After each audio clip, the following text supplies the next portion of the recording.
Therefore, I also, after I heard of your faith in the Lord Jesus and your love for all the saints, do not cease to give thanks for you, making mention of you in my prayers, that the God of our Lord Jesus Christ, the Father of glory, may give you the spirit of wisdom and revelation in the knowledge of Him. 18. The eyes of your understanding being enlightened, that you may know what is hope of His calling, what are the riches of the glory of His inheritance in the saints. Verse 19. And what is exceeding greatness of His power toward us who believe according to the working of His mighty power. Yeah.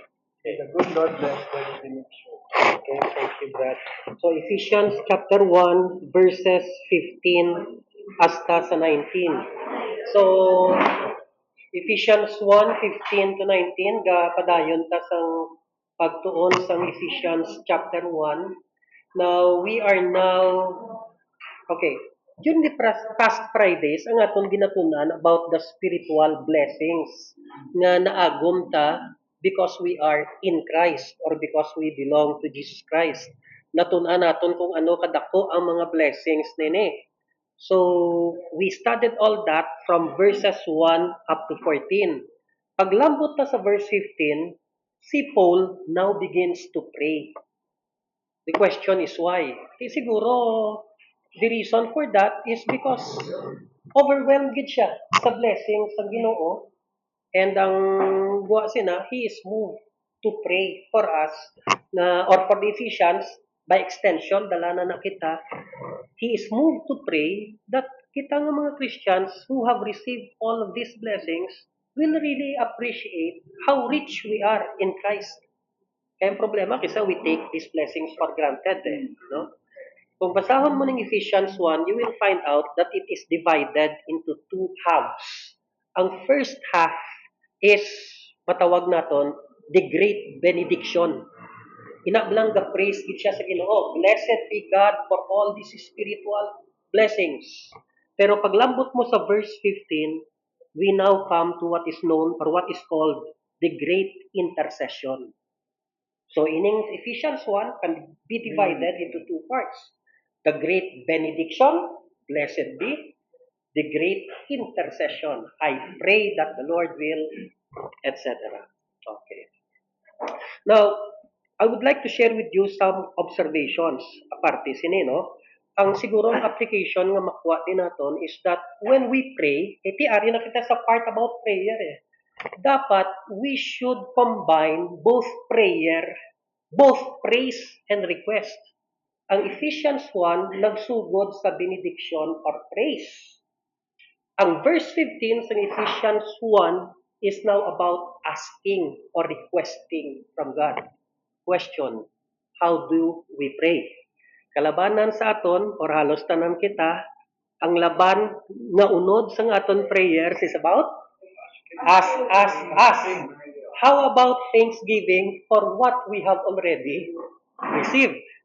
And it is interesting that before Paul comes to the part where he asks, he first praises God for the blessings niya ara na. So, application in our prayers, dapat balanse. May praise, thanksgiving, hindi lang pangayo sang pangayo. Okay? Next, you will notice, basi umangkot balang iban, nga ako mag-pray ka, why do we pray to the Father through the Son by the power of the Holy Spirit? Ang isa ka sa bats na, if you study Ephesians 1, is that you will find out that all the blessings we receive from God comes through the three persons of the Trinity. Gantawan the Father chooses, the Son redeems, the Holy Spirit seals and enlightens. Mga bugat mga blessings, ha? They come to us through the involvement of all three persons in the Trinity. That is why hindi na kita matingala nga when we pray, involved maning tatlo.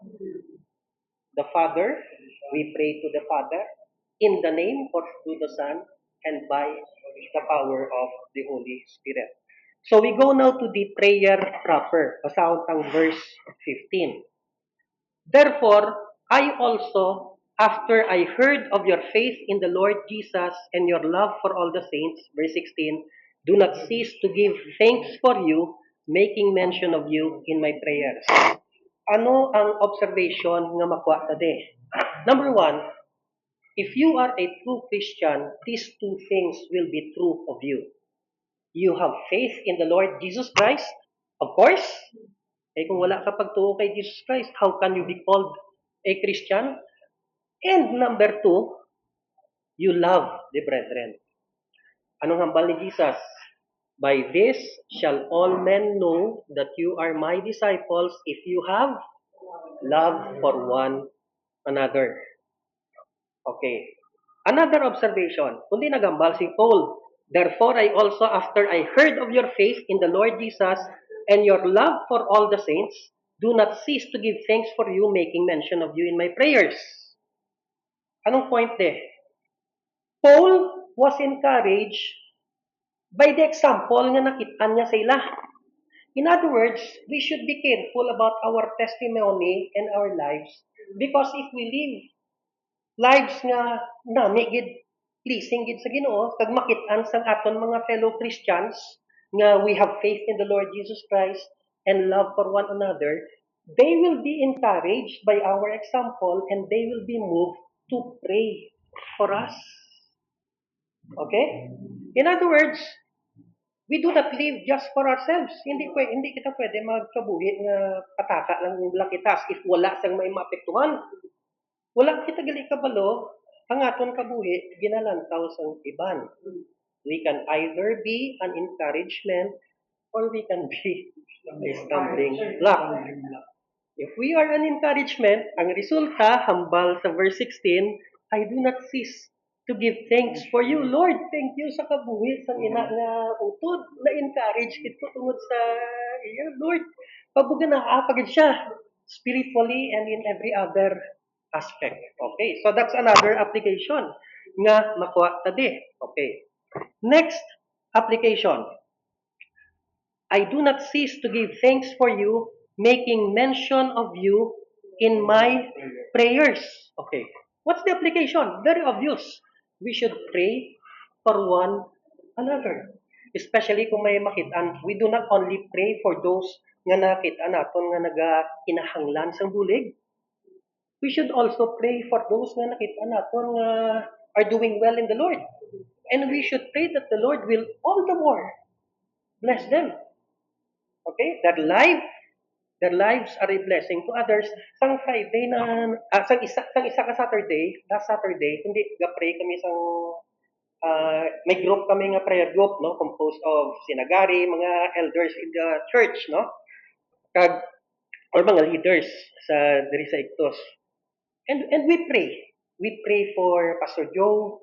We pray for, ang iban nga mga small group leaders and all that. And we do that because we are encouraged by their lives and we pray that the Lord will make them more effective, etc.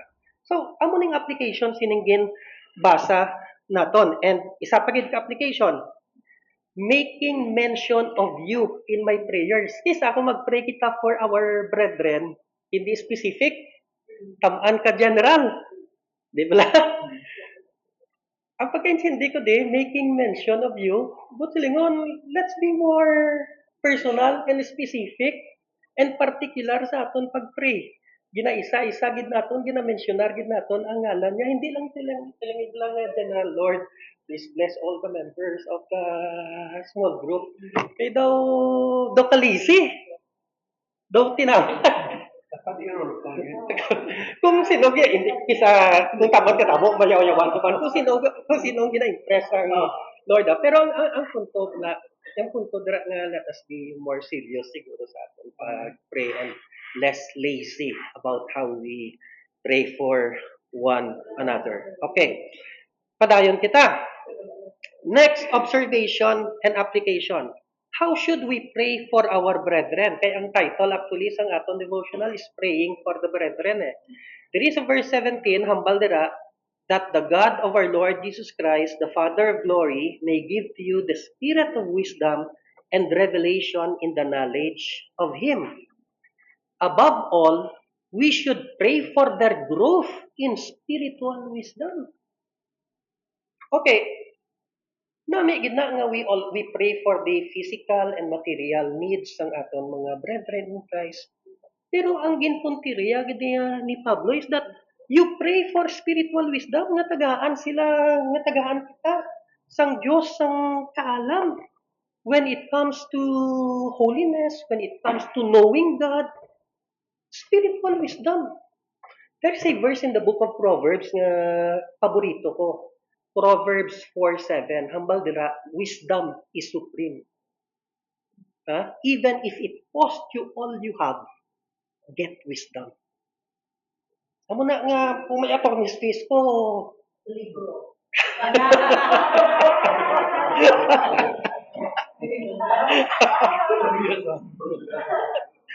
Hindi. Kay, kung basahon mo ni ang passage na ni kanami bala kay kundi sa verse 18 kundi balik sa verse 17 that the God of our Lord Jesus Christ the Father of glory may give to you the spirit of wisdom and revelation in the knowledge of Him, the eyes of your understanding being enlightened, that you may know what is the hope of His calling, what are the riches of the glory of His inheritance in the saints, what is the exceeding greatness of His power towards you who believe, etc. In other words, ang gusto matabo sa Ginoo is that you will appreciate the spiritual blessings that we already have. Kay we are not deprived. We do not lack great riches. They are already in us, available to us. Ining mga riches of spiritual strength, spiritual power, hope, courage, peace, love, joy, patience, ara na. They're all available galing kay. We do not appreciate, we take them for granted, we disregard them. Ang gina-focus nato niya ang mga negative. We forget that angels over us and surround us. We forget that God always takes care of us and watches over us. Amo na grabe ang mga spiritual riches and spiritual blessings, but we do not have eyes to see. Amo nang wala ang buot silingon sa Ginoo. Wala po nagkulang sa pag-provide sa inyo regarding the things that matter. They're already available. Ang problema, hindi mo makitan. May madumduman ko sa Old Testament, hindi lang ko kadumdum kung si Elijah to or si Elisha. One time, I think it's Elisha. Si Elisha, kadang iya servant, nalipat ko sa ngalan niya. Ha? Oh, okay. Do ginasurround sila sa isa ka army, no? Kagtong servant, Gehazi, no? Do kulbaan gid siya. Si Elisha do kakalma. Tapos si Gehazi ginabalan niya si Elisha nga away ka na kulbaan. Nagpray dayon si Elisha, Lord, open his eyes. Pag-pray ni Elisha, the Lord answered the prayer. Gulpi lang nakibot si Elisha. All around them were chariots of fire. May army sa duta. Pero greater is He who is with us than those who are against us. All around them, kitaan niya, nagakalayo gali ang langit. Kay puno sang kabayo pag angheles. Nga naga-proteksyon sila. He did not see it until Elisha prayed. Kagamo man sa aton. Amo man sa aton. Our problem is not lack. We do not lack. Our problem is we do not see. And what needs to happen is the Lord needs to open our eyes.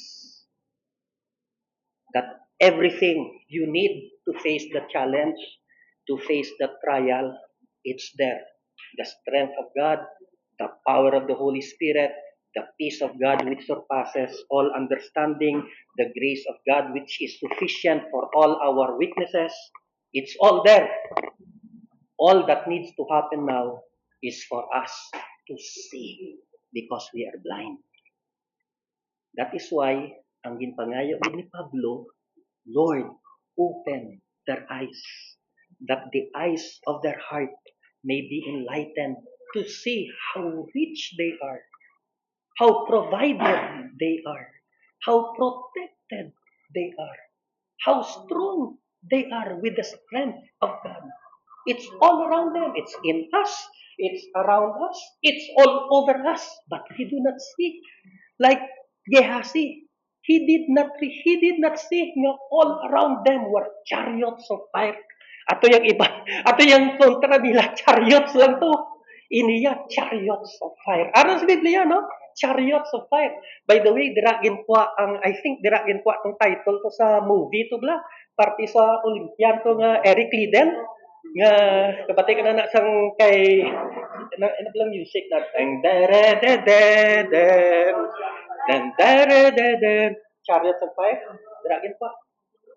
Sa experience ni Gehazi. Gehazi. Gehazi, no? Sakto. So, muna. That's why, no. In our prayers, we will end here. Let's pray for everything, for our brethren. But above all, let's pray that the eyes of our heart will be enlightened to see the riches that God has given us and are all around us.